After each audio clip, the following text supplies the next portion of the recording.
अध्यक्ष महोदय, नशाबंदी के बारे में जो रिपोर्ट सदन के सामने पेश की गई है, उस पर मैं भी अपने विचार आपके सामने रखना चाहता हूं।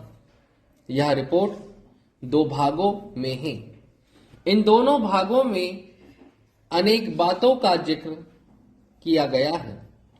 मैं इसके विस्तार में तो नहीं जाना चाहता हूं, लेकिन कुछ महत्वपूर्ण बातें आपके सामने रखना चाहता हूं। सबसे पहला प्रश्न यह है कि क्या नशाबंदी हमारे देश के लिए आवश्यक है?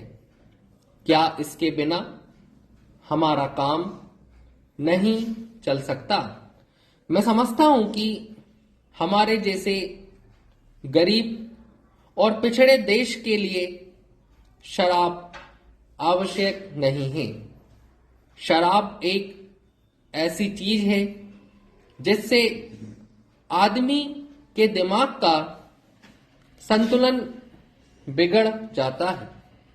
इसीलिए हमारे देश के नेताओं ने नशाबंदी करने पर विचार किया है। अध्यक्ष महोदय, अगर इस देश में सामाजिक और आर्थिक जीवन का संतुलन ठीक प्रकार से रखना है, लोगों को किसी चीज को सिखलाना है, तो उसके लिए लोगों के दिमाग को ठीक रखना होगा। शराब लोगों के दिमाग को खराब कर देती है। इसीलिए नशाबंदी होना बहुत जरूरी है। नशाबंदी का प्रचार आजादी के पहले और बाद में भी किया गया था।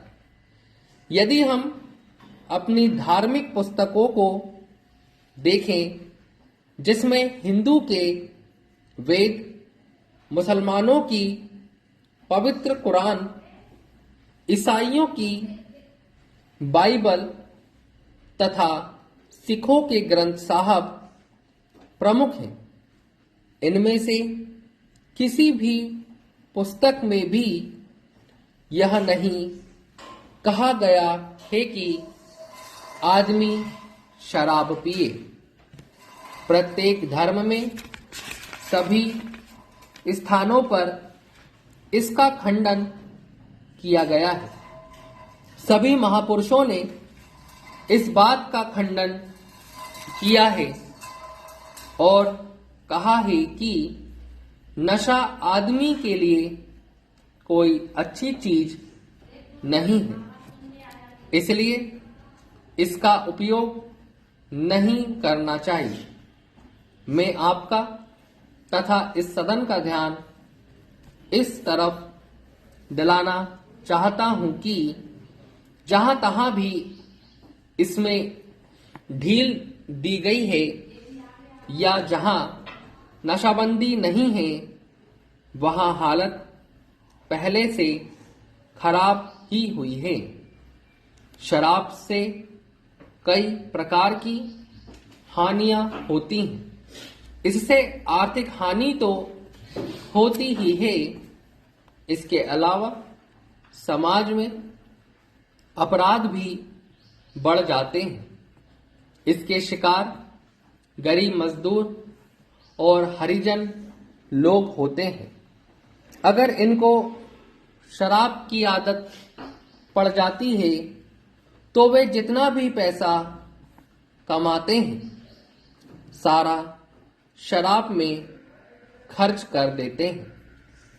शराब में वे अपने परिवार को भूल जाते हैं।